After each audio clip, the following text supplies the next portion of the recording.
Hello neighbors, it's Brad here at eTrailer, and today we're taking a look at installing the Roadmaster BrakeMaster braking system on a 2022 Ford Maverick. Now there's 5 main components required to flat tow your vehicle. And on the vehicle side, we'll start with the base plate, which is going to attach to the frame of the vehicle and create a structural mount for our tow bar to connect. And the tow bar is going to be the connection point between the base plate and the hitch on the RV. Now with that base plate, you also have a spot for your safety chains, and that way, in case of an accidental disconnect, you're still attached to the hitch of the RV. You also have your diode wiring, which is going to transmit the light signals from your RV, as well as 12-volt power in some cases to your towed vehicle, mimicking the light sequence, and that's going to keep you safe and legal. Now we also have our braking system, which is going to bring the vehicle to a slower stop as you apply the brakes on the RV, and you're also going to have your breakaway cable along with that, and that way, if everything was to fail, it's going to pull that cable and bring the vehicle to a slow or stop. Now this is what our system looks like when it's installed, and you can see that it mounts to the seat bracket, and we have our cylinder in place which clamps around the brake pedal, so when we call for that braking pressure on the RV, it's going to send air through our lines and eventually to the piston, which will allow us to slow and stop the vehicle. Now this can be taken out with just 2 pins, so whenever you're not driving, you just take those pins out, unhook it from the quick jumper air connector, and then you're ready to drive your vehicle as normal. So you'll see as I press the brakes on the RV, that's going to put air pressure through our lines, and it's going to transfer to that cylinder, allowing that to push on our brake pedal in the vehicle, bringing it to a slower stop. Now the air transmits from the front connection on the vehicle to our reserve cylinder here, and it's got a solenoid, so it's going to allow that air pressure to feed over, which on this case we have a brake pressure reducer for those vehicles with assisted brakes, and that way you can finely tune that air pressure to the cylinder, and that way it'll be properly braking. Now on the front of the vehicle, the air is transmitted through the air brakes of the vehicle through this included cable here. So we have our air line that has quick connect fittings, and from this quick connect on the RV, that's just going to run to your metered air to give you that supply. Now in terms of the installation, this is definitely not one that we do that often, and it is a little bit more budget conscious than the other alternatives like the Air Force One. And with air brakes, you are kind of limited on braking systems, but this one does have quite a few fittings that kind of opens it up for a few different possibilities of leaks. You also have to have this brake pressure reducer on this vehicle, and overall it's just a lot of running of extra lines, and you do have components that are a little bit tricky to find spaces on this vehicle. So it's not my personal choice, but it does work, and having that cylinder really mounted up on the seat rail does kind of give you a nice sense of it's going to be there and work well, but you do have to remove that each time you want to drive, whereas your other braking systems, you don't have to worry about that. You can simply just hop in the vehicle and you'll be ready to go.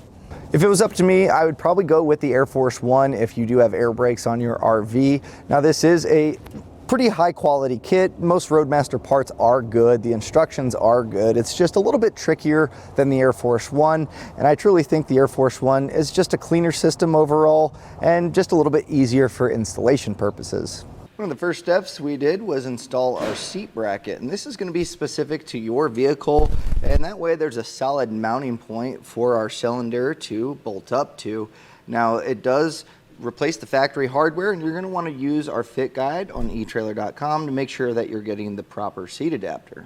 The next thing that I did was mount up our cylinder reserve air here, and so this needs to be at a vertical position or close to it because water can catch through there over time, and you're going to need to drain that out. So something to consider is having it vertical, but also making sure that you have room to get to your drain valve. And in this engine bay, it was pretty tricky, but I was able to kind of mount it up here on our shock tower. Now, use some self-tapping screws that are not that long. You don't want to make contact, obviously, with the suspension. So you are going to need this reducer here, and what's this going to do is basically just be a regulator to take that incoming air from our reservoir and dial that back to properly tune it in. So on this vehicle, we do need to pick that up. Now mounting this up, I also had to make sure that we were able to get our lines in place and that's easily accessible, but also we had to make sure our hood closed. So I used the tab here with one of the bolts and then also used this factory 10mm to kind of hold this in place. It's also marked in and out where your lines go, so that's something to consider. You want to make sure that you are able to get air lines to both sides without it kinking. Next thing that we need to mount up is our breakaway switch, and this has a tab on this base plate from Roadmaster to be able to bolt up, so it makes it nice and easy and pretty clean. And also we have a air fitting here. Now we're going to be using the one with the orange and the male fitting here, and that's going to connect to our jumper hose. That way we can get that air pressure from the RV to the vehicle. And also included in that jumper hose is also this little cable here, and this is for our indicator light. So this I ran inside, and I'll show you a little bit later how it ties in with the brake light relay. Now after our brake pressure reducer, that feeds the air line into the interior, and so we need to mount this air fitting where we put our air line in, and this creates a quick disconnect for our fitting on our cylinder. So the cylinder is pretty easy. Once you have your seat bracket installed, it just has a pin here. Then you're going to adjust it accordingly and clamp your pedal down. And so you're going to want to make sure, if you're not mounting that fitting here, that you have this close enough to be able to snap into place. So let's trace our air lines. So we're going to be getting our air pressure from the RV and that jumper, so all the air that comes into the towed vehicle will be through this port. So you just run your air line, making sure it's not going to have anything that's going to chafe it. Also any moving parts or hot parts, obviously try to avoid those so it doesn't damage the line. And that's going to make its way up to our reservoir. Now your reservoir has a specific in and out. So your in is going to be that incoming pressure, and the out is going to be the one that's going to eventually end up on our cylinder. So this just kind of routed up, and then I looped it here. So this is in, and then your out is post solenoid here. So the out feeds over. I just ran our line here, and then I kind of tucked this back to this side of our brake pressure reducer, and these are push connects. The other ones use a ferrule style. They're pretty easy to do. Just take a look at the instructions to see how to connect those properly. And then this is our regulator, which will adjust that pressure and then give us our out on this side, which eventually feeds in through our grommet. Now luckily it's easy to pass through this grommet. It's a large oval that pops out, and I recommend drilling out the grommet. That way you can pass your wires through it, and it creates a nice watertight seal. Once that air line feeds through the grommet, I just went ahead and zip tied it up to where it's not kinked, and then mounted up our bracket and just attached it to that. Now as far as wiring things on this system, it's actually pretty simple. Our breakaway switch has 2 black wires, and it does not matter which one you use, but one of them is going to need to make its way to our reservoir, where it's going to attach to one of the black wires off the solenoid. It does not matter which one, but you'll go ahead and make that connection. The other black wire off our solenoid, I just kind of routed down here where I made my way to a factory ground, so I just put a ring terminal and grounded that. The other wire off of our breakaway switch then goes into our fuse holder. Now, I do recommend do not put your fuse in until everything is completely hooked up. You don't want power going through this. So I tapped into our battery here. Now our stud does sit recessed, so I put some nuts on there just to kind of be able to put this on the terminal, and then I tightened it down with an extra nut here. And I also trimmed out this portion on the side here just so we can have our power wires running out of there. Lastly, for our vehicle side, we have this cable that's going to light up the indicator light to let us know that our brakes are being applied. And this has run all the way into the interior through the firewall and that grommet.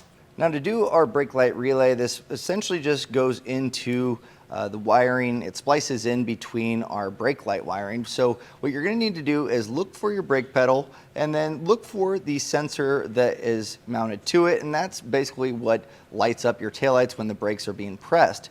So you're going to trace that wiring and kind of peel back the insulation, and you should find 2 violet and white wires. Now that's where we're going to cut those, and our brake light relay is going to tie into it. Now you do have one side that's closer to the switch, and that's where our blue wire as well as our indicator light wire is going to tie into. So you can use a butt connector to connect those. And on the other side, the violet and white that heads towards the vehicle harness is going to get the black wire. Now we don't use the green wire, so you can cut and just kind of tie that back.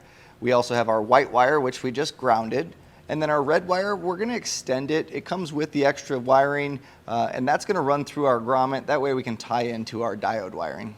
And that's just gonna tie into our taillight marker lights on our diode. So you can see the brown wire, I just kind of cut this and then spliced it into here using some heat shrink butt connectors to keep it nice and protected.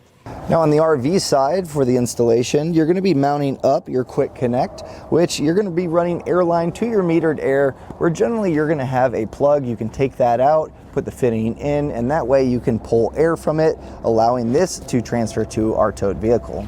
Then our patch cable wire just runs up to the dash of the RV, and that way you have an LED light that comes on when the brakes are being applied, and that way you know your towed vehicle is actually slowing down. And that was a look and installation of the Roadmaster BrakeMaster braking system on a 2022 Ford Maverick.